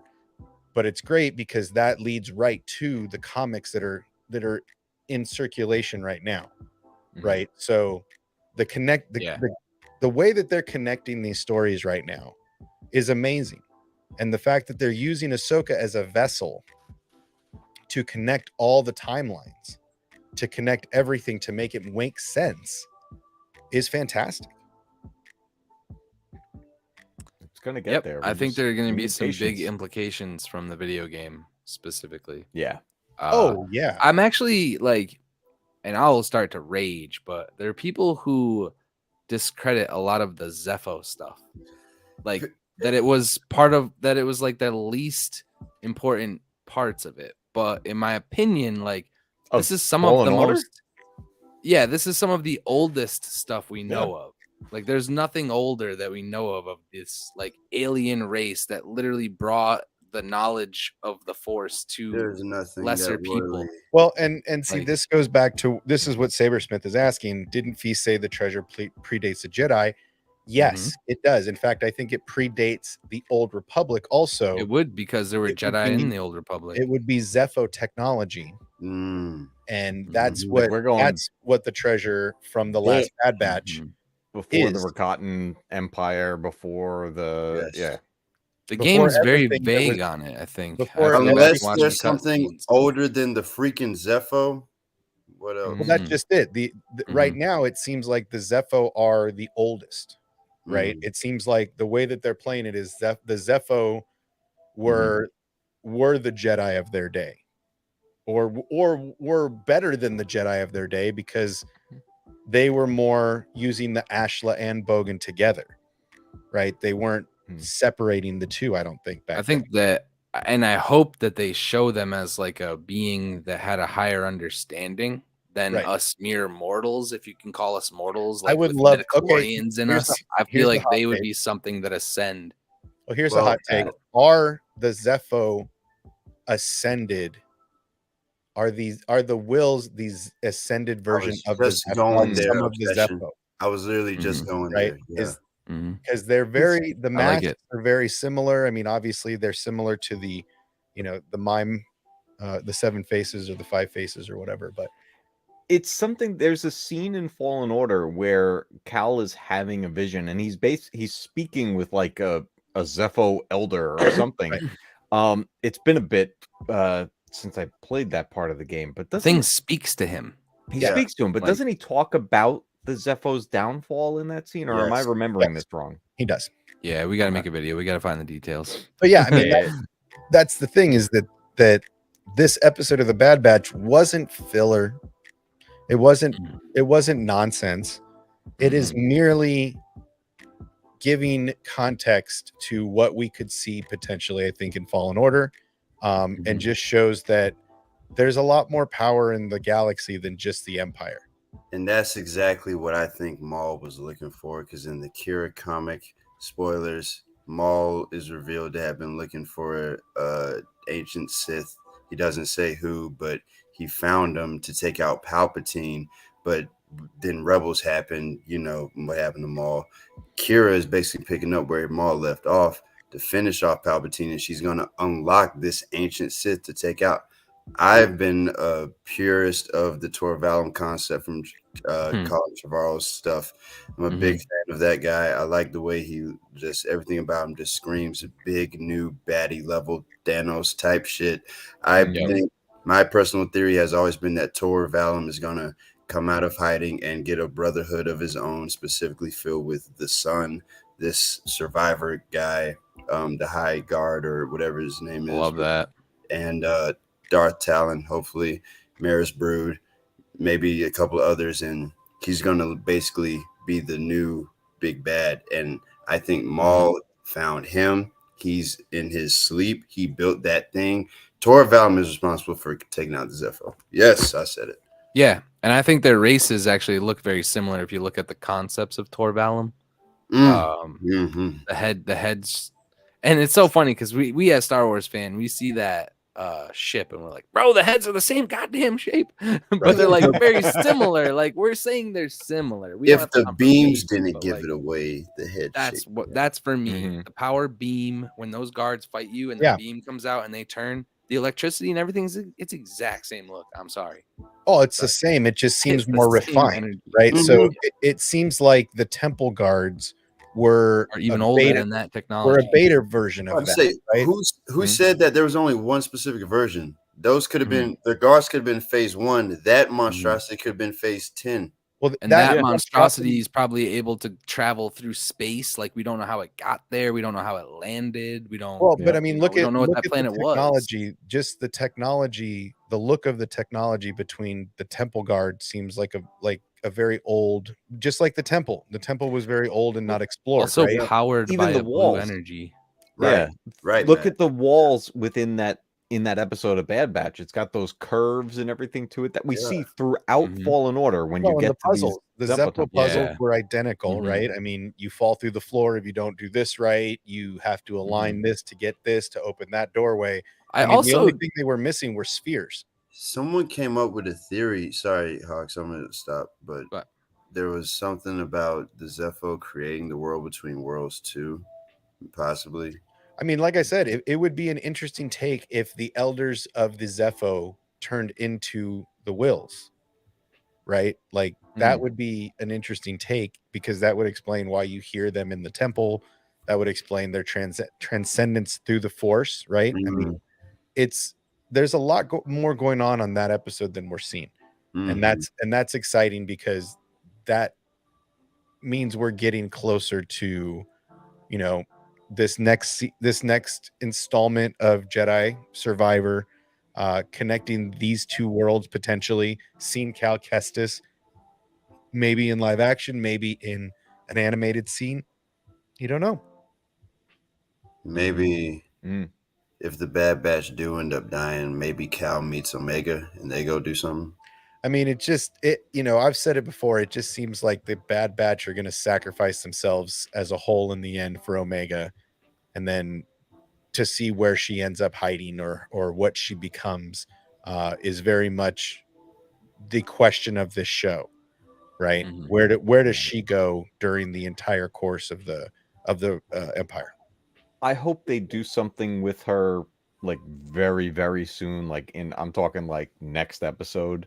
Because it she so far this season, Omega hasn't done anything. And I was disappointed. I was like, come on, I want to see where we're going with her character because I'm intrigued. I want to pew pewing, pew pew pew. Yeah, but it's like she's had hardly any dialogue. And even that episode where they're going around through the Zepho stuff and everything, that was her like biggest moment so far in the season. But it's like, let's push her story along because I agree. I think she's going to be something very important in the overall grand scheme of things. But if we don't truly build her up in this show now, it's going to be hard to get people on board later. Right. Oh yeah. I agree. They definitely have to start making moves now, sooner than later. I think the biggest thing that we're going to see, that there's an episode. What is it? What is it? Transformation or metamorphosis or something like that. Coming up in a couple episodes. I think that's where we're going to get more of that Omega transformation into. Sabersmith makes a good point. Omega and Hera know each other. Could you imagine Omega ends up part of the later Ghost crew? That's kind of what everybody's kind of seeing. So much potential. Are we going to see her in Mando at some point? Are we going to see her in Book of Boba? Wow. There's a lot of speculation there. I think the most fascinating part of her story is her relation to Boba and all the clones. We also can't forget that Fennec Shan knows exactly who she is. I don't think it'd be too much of a stretch for Fennec Shan to know she is, or to found out that Boba Fett's a clone. Like they've sent her after that guy numerous times. Someone, surely she's seen his face and stuff. And if Fennec finds out, Fennec maybe be the one that hides Omega, right? It just depends on where we know we end up on Coruscant. So, but yeah, we're gonna leave that for tomorrow. We're gonna do a pregame tomorrow night, probably about an hour before Bad Batch, or a couple hours before Bad Batch. But we're gonna do an afternoon stream because everybody does their 11 o'clocks. Anything else? I think we covered the cast upside down and inside out. It looks thick. It looks like there was a lot put into this casting. So yeah, what's everybody got going on? Let's do some shout out time and let's get up on out of here. Mine's quick. It's Hawks Holocron still. I do theory talk now basically between the gaming that I'm doing. I kind of bounce back and forth. But I hit on all the hot topics, Marvel theories as well as DC. So come through. I'm pushing for 300. We're like 20 away. I'm giving away this Grogu carving. Yeah. Green Jade. It's on my Twitter as well. Better pictures. Your boy at DLynch47 on Instagram. Y'all know what it is. I'm a filmmaker. I make movies. Catch up with all my progress. The Legend of Dune Rot sequel is coming at some point in this lifetime, I swear. So be on the lookout for that as well. Matt, what you got going on? Way back Wednesdays. We got scary stuff coming up. Yep. This Wednesday, everyone's gonna watch me as I wear my brown pants because I'm gonna get the duty scared out of me in the Dead Space remake. So I'll take all you guys along on that journey. And actually, I think I'm gonna implement what we were talking about backstage. I'm a huge fan of The Last of Us, and I think it's time for some comparison videos down in the Mac Cave comparing the game to the live action show, which by the way I'm absolutely loving. If you're not watching The Last of Us, I don't know what you're doing. Please log into HBO Max and go watch that because it's phenomenal. It is phenomenal. Pedro's knocking it out of the park on HBO and Disney Plus. So I don't know how he got lent out for a show that's obviously going to do more than one season. But he's getting Season 2 is already greenlit. It's already greenlit for season 2. So that guy's working all year. If he's not shooting Mando, he's shooting Last of Us. That guy's busy and killing it. So if you haven't seen The Last of Us, make sure to check out the Matt Cave. We were talking about some comparison stuff and some other stuff that he's going to probably be getting into pretty soon. Yeah, man, I think tomorrow night we're going to do it early. I think we'll figure it out, but it's usually somewhere around 4 or 5 West Coast, 8 or 9 East Coast, but we try to go earlier rather than later because I know everybody's got that 11 o'clock pre-show watch party streams that I am not doing until March 1st when we do the Mando watch parties. But yeah, so get over there, check us out tomorrow. I think we're going to try to get Sheev in. Dan, you're always welcome to come and hang out. Matt, if you're here, and Hawks will be here. So yeah, we'll try to get a good team together tomorrow and see if we can chat up a little bit about the Bad Batch. Looking forward to, I don't even know what the episode's titled. I was so busy on this today. I didn't even look at what the episode is titled. So we will figure that out tomorrow. But as usual, don't forget to get out there, get your pets spayed, neutered, help control the pet population. And as always, everybody be safe. Have a great Monday, and may the force